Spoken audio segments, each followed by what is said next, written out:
Hi everyone, I'm Nerd Bummer. And I'm Tactic, and we're two of the hosts of the Online Warriors podcast. Our podcast started as a way for three best friends to keep in touch and discuss their nerdy hobbies like movies, gaming, tech, and more. Since then, we've grown into a great community. Every Wednesday, we chat about the latest nerdy news before getting hands-on with our weekly nerdy adventures. And don't forget our high-stakes trivia game. Come join the fun at onlinewarriorspodcast.com and every major podcast platform. And now, back to Collateral Cinema. I'm Bo Maddox. And I'm Ashley Chancellor. This is Collateral Cinema and Collateral Gaming.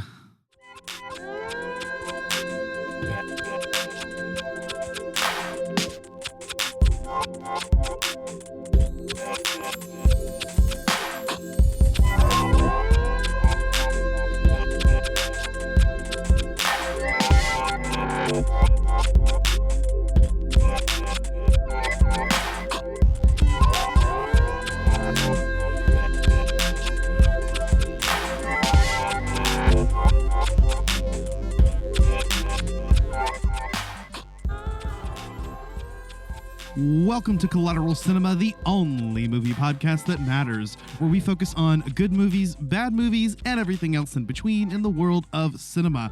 We are podcasting straight from somewhere in South Texas, and yes, my friends, we are a 420 friendly podcast. So whatever you have, be it bongs, blunts, or joints, smoke it if you've got it.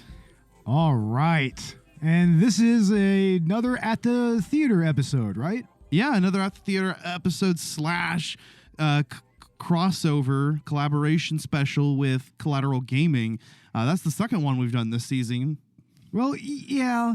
I mean, Those two things. And we also did that with Uncharted. yeah, And yeah.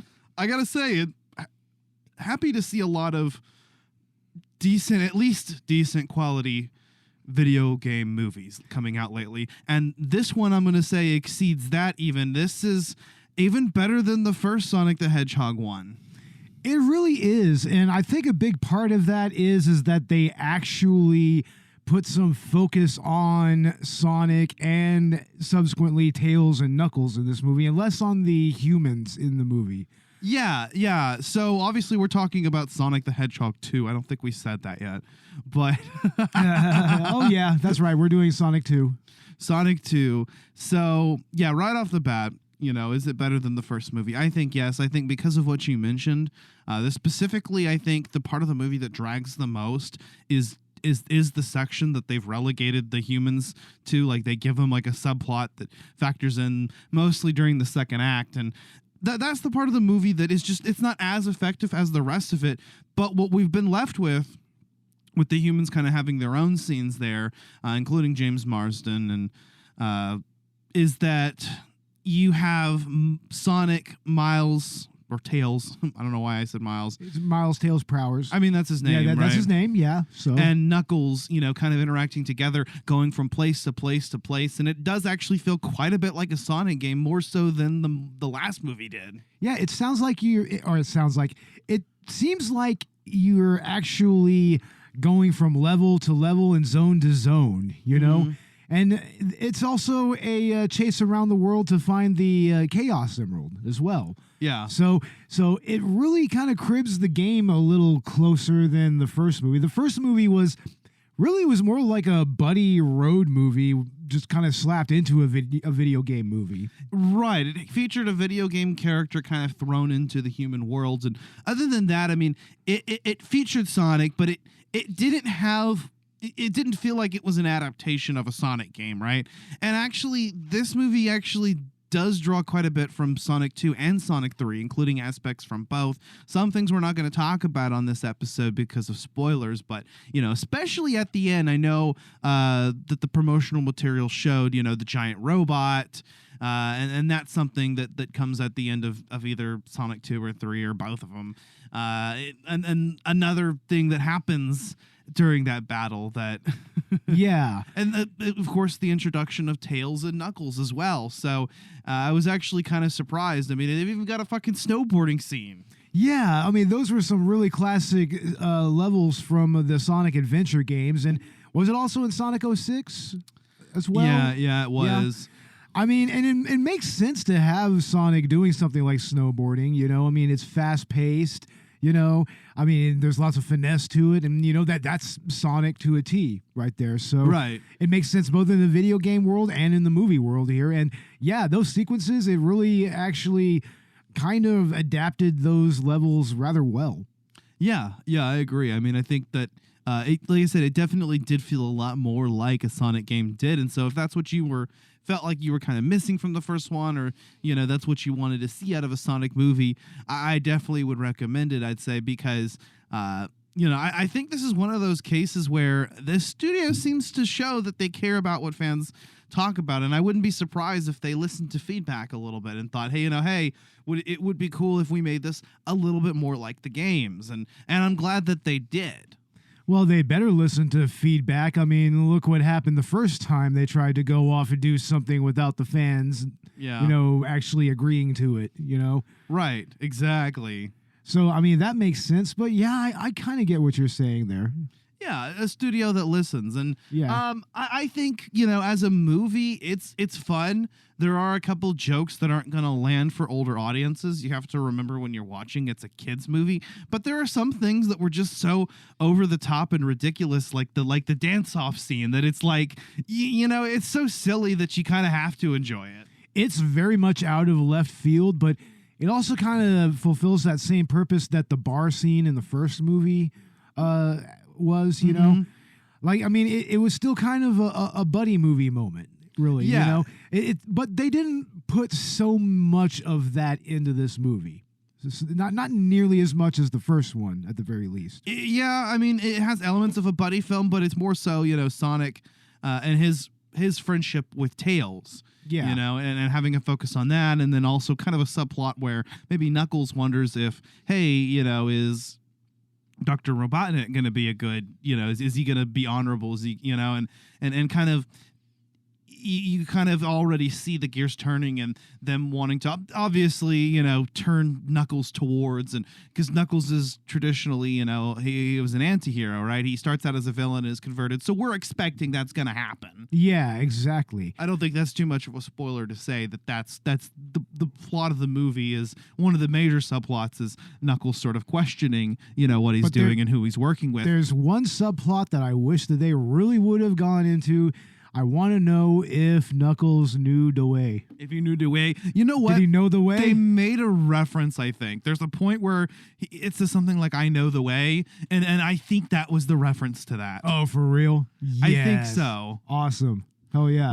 So he knows the way. He knows the way. He knows the way. And you know what? Knuckles is such a fun character. Again, brilliant casting. I love what they did, you know, with Idris Elba. When he was first announced, I'm already sort of picturing this, and I think he satisfied those expectations perfectly. You know, he's sort of the fish out of water, the character that's thrown into the Sonic world, or I mean, sorry, the real world, and has no idea of what the customs are. You know, that sort of warrior archetype, right? And he fulfills that so well, and it leads up to a lot of humorous moments and interesting character moments between him and the other characters like Sonic and Tails. He's never someone who is really truly villainous, of course, but and he really puts a lot of trust into Robotnik at that point, you know?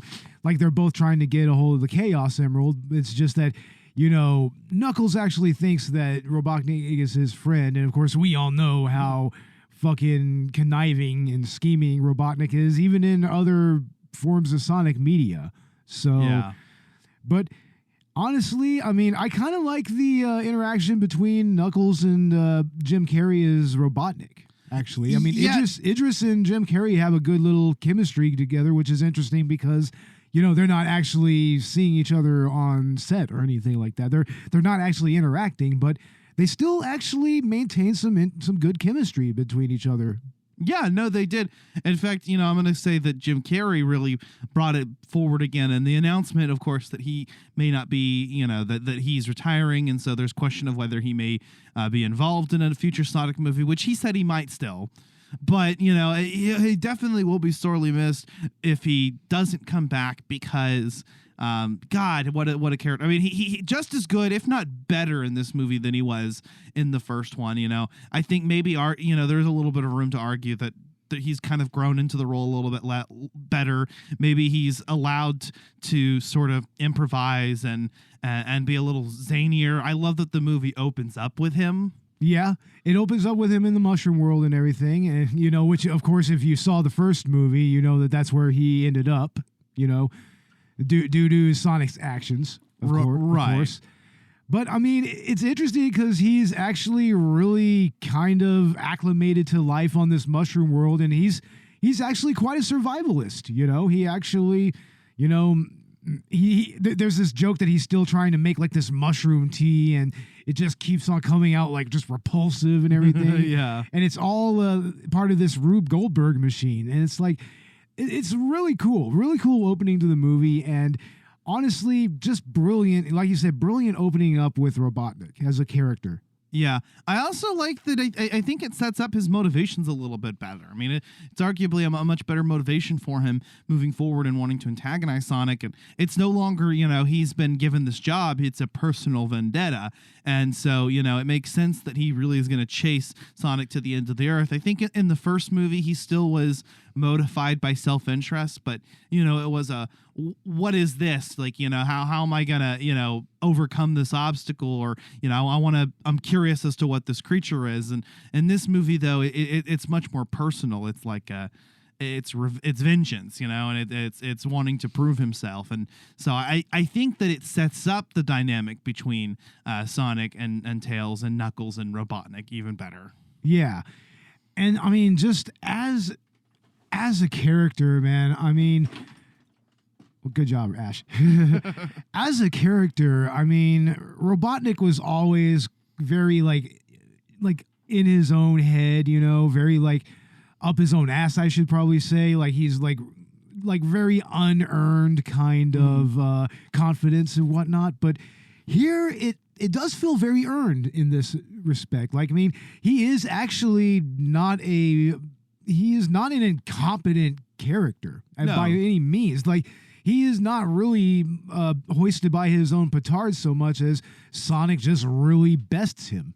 Right, exactly. I mean, we're talking about like a extraterrestrial creature here with, special powers. I love how they kind of get into expanding this world, because you have characters like Knuckles, who also has his own power, and so it kind of, and Tails, of course. Yeah. I think something they mentioned in the first Sonic movie was that, Sonic was special. And so it's like, is there something that connects him with Tails and Knuckles? Or maybe I just don't know enough about the lore in the games. Yeah. I don't really remember too much about the lore either. Because, I mean, I didn't really get that far into Sonic and Knuckles as a video game. I mainly played Sonic 3.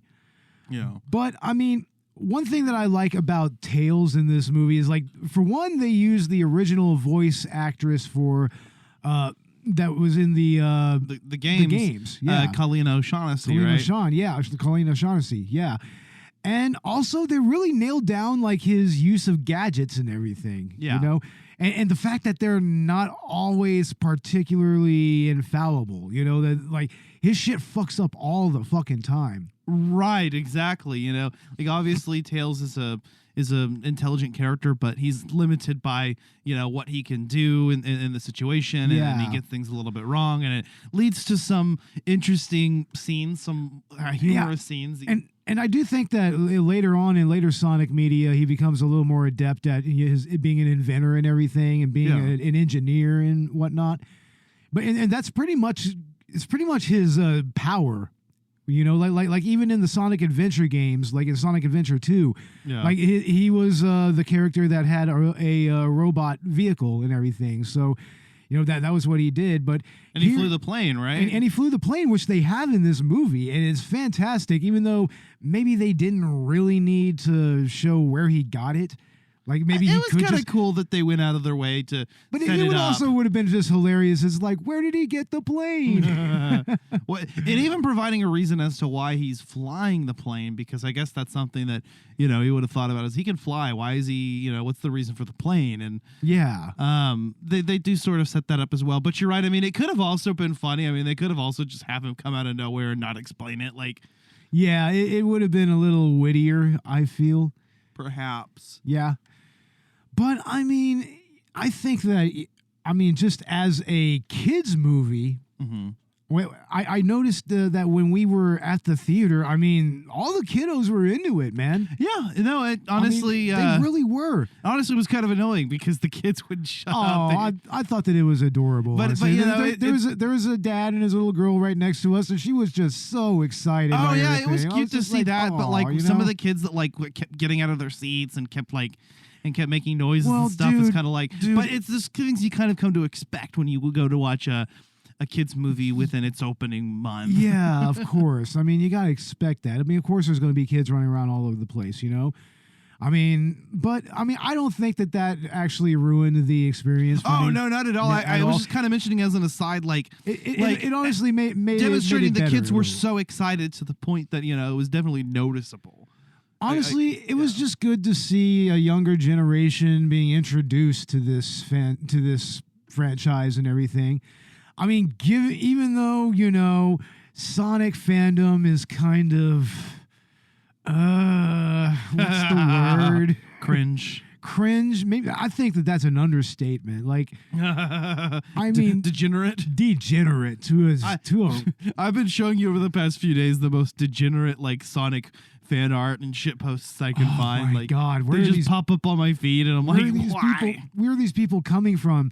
It's like, I don't know. Maybe actually having Sonic repackaged in an even more wholesome, perspective and everything. Maybe it'll kind of tamp that down in the next generation of kids. You know what we need to do? What? We need to get Sammy, Classic Sonic fan, as a guest. That would be amazing. That would be awesome. And then he could just go ahead and scream about Sonic. Yeah, seriously, man, just play the character. It's gonna be funny. It would be hilarious. Yeah, it would have been hilarious if they would have found a way to get him into these movies. Right? Even just as a little Easter egg. Oh, somewhere. I was waiting for a Sony Chew reference. Oh, wouldn't that have been amazing if there would have been Sony Chew? Oh, fucking Chris Chan. Or even if they were just like, motherfucker. Kidding. Or find some weird way to reference that weird Sonic game that came out, where you're chilling with him and it's all surreal. You're on a date with Sonic or some fucking weird thing. Oh, that sounds exactly like something that No, would come yeah, out of exactly the Sonic It would fandom. come out as Sonic fandom. It's just insane with these people.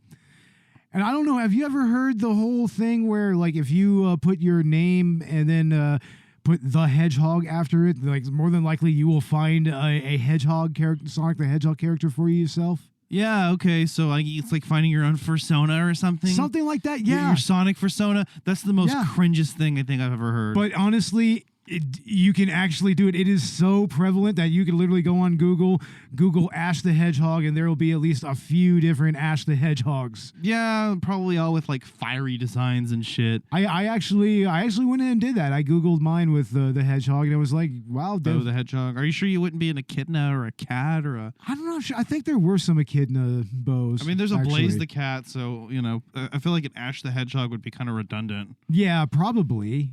I don't know. But I mean, that's another interesting little aside to, Sonic on the internet.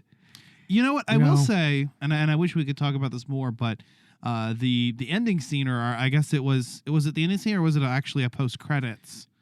It was post-credits, I believe. Right? Yeah. Okay, so there's a reveal, and we actually kind of know someone we are going to see in the next movie. And if they don't bring back Jim Carrey, I honestly think they can make it work, because you'll have this one character who can toe the line, so to speak. And then you can even and you'll even have Stone, who comes back and obviously just as devoted to to Robotnik as he was before, despite the amount of time that's passed by. I love the Mean Bean Machine reference they make with that too. The Mean Bean Machine. It's his what is it? Coffee shop? It's a coffee shop, yeah, and it's actually called the Mean Bean Machine. And that's it's a front for all like the technology and shit for the base of operations. Yeah. So he's already set and ready to go. Like these are obviously contingency plans that have been set in place, you know. And I love that Stone is just lost without Robotnik. There's just kind of this one-sided bromance going on, and you know, obviously Jim Carrey doesn't give a fuck about him. But I think it would be really interesting if, you know, he kind of wants to get revenge or something in the next movie, and they kind of set him up as an antagonist. I mean, I'm just saying it would be enough.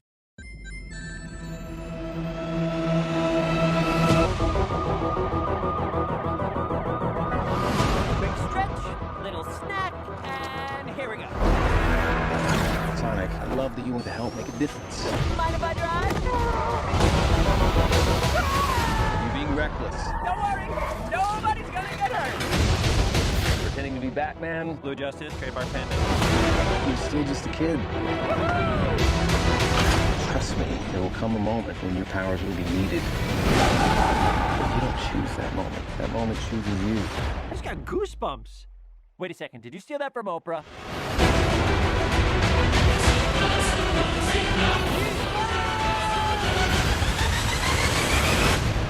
Papa's got a brand new stash. Since I've been gone, I've discovered the source of ultimate power.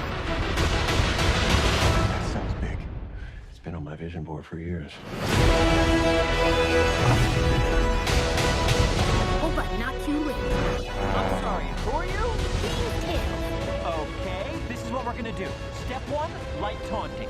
Step 2, I have no idea.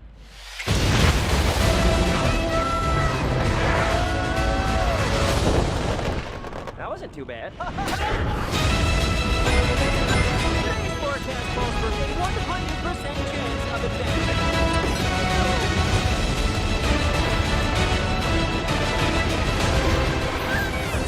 Return to sender. Face it, you're never going to get my power.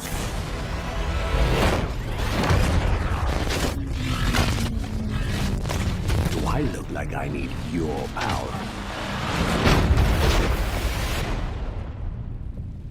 Where are my manners? Sonic, meet Knuckles.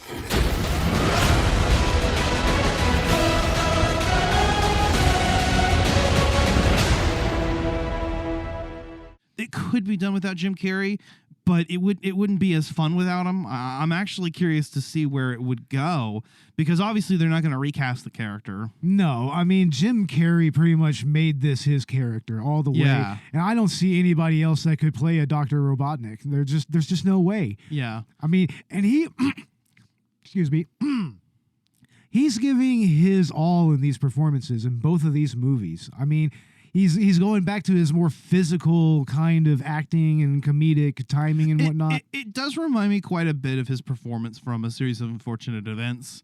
It reminded me even a little bit of going back to like The Mask somewhat. Like Yeah, that type of energy a little bit. Or The you know? Grinch. or The Grinch. Yeah, I mean, his performance in The Grinch was actually pretty decent. You know, Right. given all the shit that he was put through to become the Grinch. Right.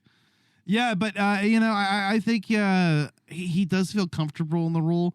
I think he brings it all in, and that's really a treat to have Jim Carrey come in and deliver just the best performance of the movie in a kid's movie. Yeah. Based as fuck, man. And I am 100% fine with this being his last role, potentially. Honestly, yeah. I mean, it's a high note. But like he said, I mean, I think he said if the script is good enough, he might return. But hey, maybe don't even do it in the next one. Maybe save it for like the last film or something. Yeah, save it. If they decide to make a fourth film, then they let him make a comeback. He can fucking... then that could be the final Jim Carrey performance. I believe we are getting a Knuckles spin-off series. Oh, that would be cool. And I think that I think there were even rumors of a Tails feature film.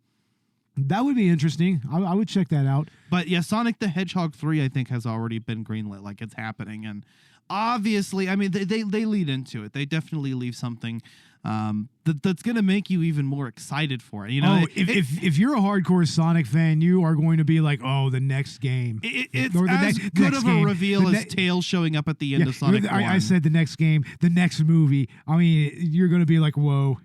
It's like, hell yeah. I mean, I don't know. Are they even doing game tie-ins with the movies? Because I know they're obviously not doing one that's the plot of the movie, but like, I don't think we've got a Sonic game come out. No, or one no. There's one that was announced, but it's coming out in the future. You know, Sega would be smart to like kind of do that. It doesn't have to be a direct tie-in, but just release a Sonic game at the same time. And I don't know, maybe throw in some DLC that allows you to put like the movie character skins on. Or, in my opinion, they should just use the movie designs for the games now. Yeah, totally, man. Honestly. Yeah, Jim Carrey. Like, even if Jim Carrey just wants to make some easy money, just have him come in and do a vocal performance in the games, you know? Yeah, well, but I'm just saying, like even like Sonic's look. Like, I remember I was watching the preview for the next Sonic game, like that little teaser trailer they released, and it's so weird because you have just regular animated Sonic in this detailed open world that's Breath of the Wild-esque, and it's like, I don't know, the movie Sonic just would have worked better with that. I feel like Probably would have. that design. Yeah. I mean, and that's another thing where you could kind of explain, you know, why Sonic is, you know, interacting with humans is, you know, because in Sonic 06, he was interacting with humans and even had himself a human girlfriend, right? Okay, we don't need to be pulling anything from Sonic 06. Yeah, yeah. But I mean, that is the one parallel that they put there with Sonic 06. I think there are other games that had humans though, like maybe some of the Adventures games or. Oh yeah. Yeah. But you know that princess though, she really wanted her some Sonic. She really wanted that Sonic. She wanted that blue hedgehog dick. Oh my lord. I don't even want to know how that would go down. It looks weird in game, and that's why I'm glad that they're not trying to give Sonic any type of love interest or anything here. Like, well, I don't know. Maybe they'll bring in Amy in the next one. Bring in Amy. Yeah, that would be interesting. Bring in Amy, but I mean, of course, you know, she would be age appropriate for him and whatnot. Yeah. You know?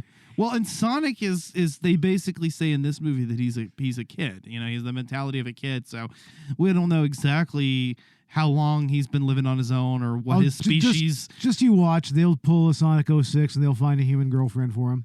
Can you imagine that? And it's Selena Gomez or something. Oh my God. I don't know. Or whatever whatever actress du jour is on the Disney Channel right now. Like whatever fucking sitcom that they have. Or just use Zendaya. Just use Zendaya. Yeah. Well, let's just have Zendaya be Amy. Like she could be Amy's. Honestly, that's actually a good casting. That is not. Yeah, that's not bad casting. She could probably pull it off. Yeah, I'd be down for that. That's pretty good.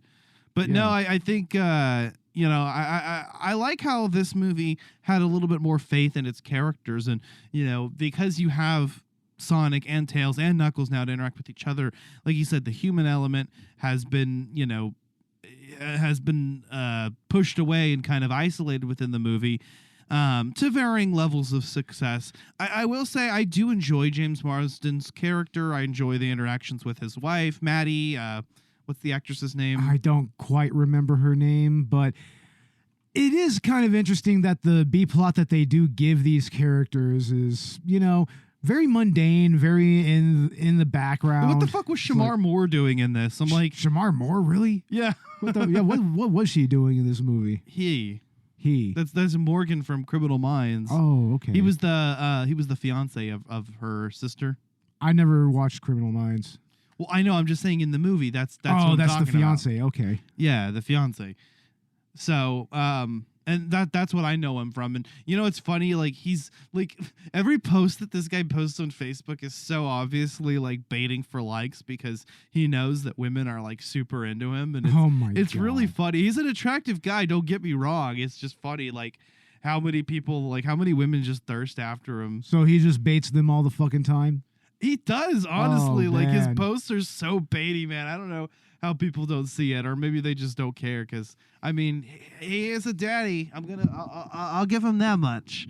Yeah, Yeah. He's a good-looking dude, but his acting is not bad. But I don't know what the fuck he was doing in this movie. I'm like, why is he here? Yeah, he's just kind of out of nowhere. But once again, that's why it's best that all the human roles were just kind of put in the background a little bit. You know? Yeah. It was for the best. Yeah, I agree. I think that they realize that, and you know, with more than one animated character to work with, then or animal character, we could say.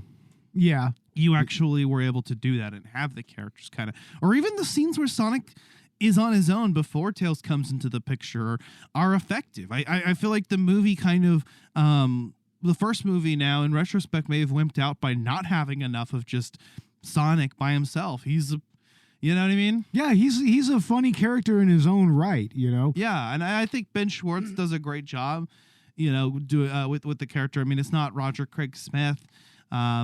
It's, you know, they decided to hire somebody new, and I think he's just as effective. Well, you needed somebody that could convey Sonic's youthfulness here, you know? Yeah, exactly. I think that was important because that's the character that they're going for.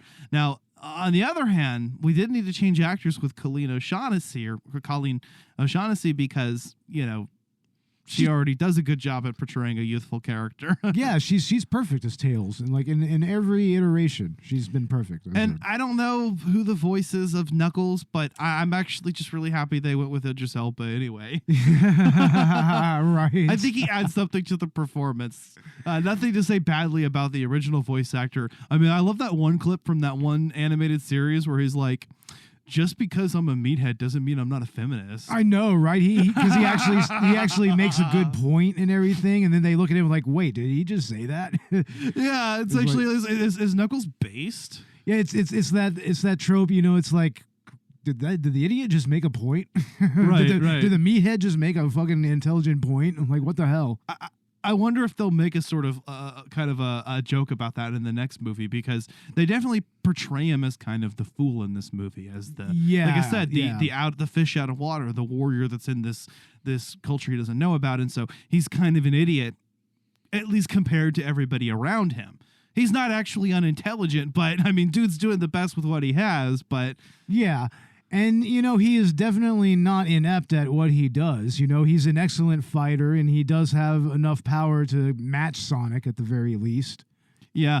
One last thing I think I'll also say before we get into our final thoughts here is that the pulp culture references and the music choice are a little odd. Yeah, there's a moment where Pantera's Walk comes out of nowhere. And we're not going to say where, but I was just like, huh, what? Because I actually kind of liked the music choices in the first movie. Yeah. They were actually some very interesting and different, you know, types of songs for the scenes that they were for. Right. You know? So, I mean, I like that they actually did something a little different there.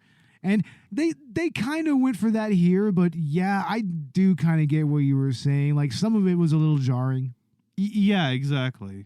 Yeah. But I mean, I'll go and give my final thoughts. Like, I think that if you're a parent and you have kids, definitely take them to this movie or show them this movie. It's a lot of fun. And it's a great way to reintroduce this character to younger audiences, you know. I mean, Sonic, I understand Sonic has been with us for a while. You know, there's been cartoon shows, like both CGI and 2D animated. Like, I mean, and there's even been movies before. Like there is a classic anime OVA that was released in the 90s. That's actually pretty classic, if a little weird, you know. But I mean, I think that as a Sonic movie, it adheres to the source material rather well. Like we said earlier, to the point of actually feeling more like a game this time. Yeah, And honestly, just Jim Carrey, man. It's worth it just for Jim Carrey alone, honestly. Yeah. And the way that he interacts with Sonic in their battles and everything. Like the action set pieces were actually pretty decent here as well. So yeah, I liked it. I like both these movies. The third movie will probably be pretty interesting. Yeah. Yeah, I agree. I mean, I say keep doing what you're doing, and I think the third movie will be just as successful. And I mean, at some point, know when to quit. I don't think this franchise is anywhere close to milking. I think that there's still a lot of content to pull from and a lot of interesting stuff we can do with the character. And I'm excited to see it. I mean, are we setting up some kind of Sonic cinematic universe here, Sega cinematic universe here with, introducing a spin-off series and another feature film? I'm excited. And I'm going to say, like, I can't wait to see how this ties into the coming Streets of Rage movie or the coming Golden Axe movie. Or I've been saying for a while we need to get our Nintendo cinematic universe with Smash Brothers. Just take this version of Sonic and throw them into Smash Brothers. Throw them into Smash Brothers. Yeah, that would be perfect. Yeah. The Smash Brothers cinematic universe. Yeah. Fuck yeah. But yeah, no, I think that this is a great movie. I mean, we had a lot of good things to say about the first one, and you can listen to that episode. We did our collaboration special on that a couple seasons ago, so it was natural that we were going to do it this, when Sonic 2 was coming out. And with all the good things I had to say about the first film, this movie does as well, and it does it even better, I think. So, props to that. I really thoroughly enjoyed this movie, like I said, even more than the first one. I'm excited to see where the franchise goes in the future, and that's saying a lot. I'm not worried about this franchise getting stale or about them milking it or whatever, because I feel like these characters are in good hands, and they're telling interesting stories. And, for a family movie, I definitely recommend it. Or even if, you're not going to take your kids, if you're just a fan of the old Sonic games, fuck yeah, go watch this movie. It's going to remind you. And, like I said, even if you didn't enjoy the first movie as much, which I heard mostly good things about it, but let's say it wasn't your cup of tea, I'd still give this a shot because I think, it does a better job of emulating the experience of the games. Yeah, it does. Yeah. So, but anywho, if you enjoyed this episode, please leave us feedback. 5-star review on Apple Podcasts, on Spotify goes a long way. Also, check out our social media on Twitter, Instagram, and Facebook. You can find Collateral Gaming and Collateral Cinema wherever you get your podcasts. What are we doing next time, Bo?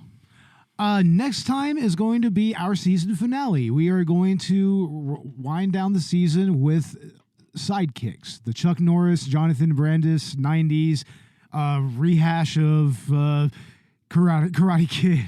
Mm-hmm. Honestly, I enjoyed it. It will be an interesting episode. Interesting finale, definitely. Hell yeah. And on Collateral Gaming, we have our episode coming out on Anthem. It's already been recorded at the time of recording this, so hopefully it should be edited and released by the time this is out as well. And then next month we'll be doing Hellblade: Senua's Sacrifice, and then ending the season with Fire Emblem. Nice. Yeah. First Fire Emblem? The first one released in the United States. Okay. So the game that is known in the U.S. as Fire Emblem. Okay. But it's now called The Blazing Blade. Yeah, it has one of those weird release cycles, right? Kind of like Final Fantasy. Right. Okay, I got you. But yeah, anyway, it was fun talking about this movie. I really like all the at the theater or at the movie episodes that we did this season. We actually did a few of them. I mean, and we still have Multiverse of Madness for sure. Yeah, we're going to do Multiverse of Madness. That's going to be interesting. And who knows? Maybe we'll just go ahead and just choose a dumb, stupid horror movie that comes out sometime and just give it a good little idea. To give it a little rating, or some other such smaller release, Maybe we'll do something like that. Yeah, good point. Yeah, good idea. Yeah, but anyway, do we have anything else to add? I don't suppose so. Check us out on Patreon. We have exclusive full-length movie commentaries and video game Let's Play commentaries. In fact, we did actually just get our first patron on Collateral Gaming. Nice. That's good. Yeah. Excellent. No, I'm super stoked. Actually, let me shout you out, bro. Give him a shout out. I believe Vern from Cinema Recall is still a patron on our Patreon, so thank you very much, Vern. You're awesome. Thank you. Check out Cinema Recall. There, you can find them wherever you get your podcasts. And also, check us out on Good Pods, where you can find all kinds of awesome indie podcasts. Follow us there. Check out our episodes. Join our group. And also rate and review our episodes there.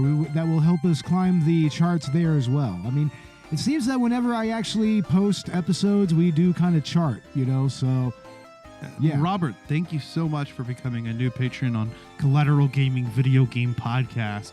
We appreciate the $5 you donated. That will give you access to all of the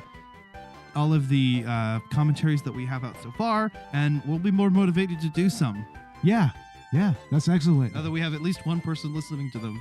Yes, excellent. But I guess we don't have anything else to add here. No. And so, folks, be safe out there. Have fun. Go watch Sonic if you haven't. Yeah. And I'm Bo Maddox. I'm Ashley Chancellor. And Slav Ukraini.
Collateral Cinema is a Collateral Media podcast. All music and movie clips are owned by their respective creators and are used for educational purposes only. Please don't sue us. We're poor.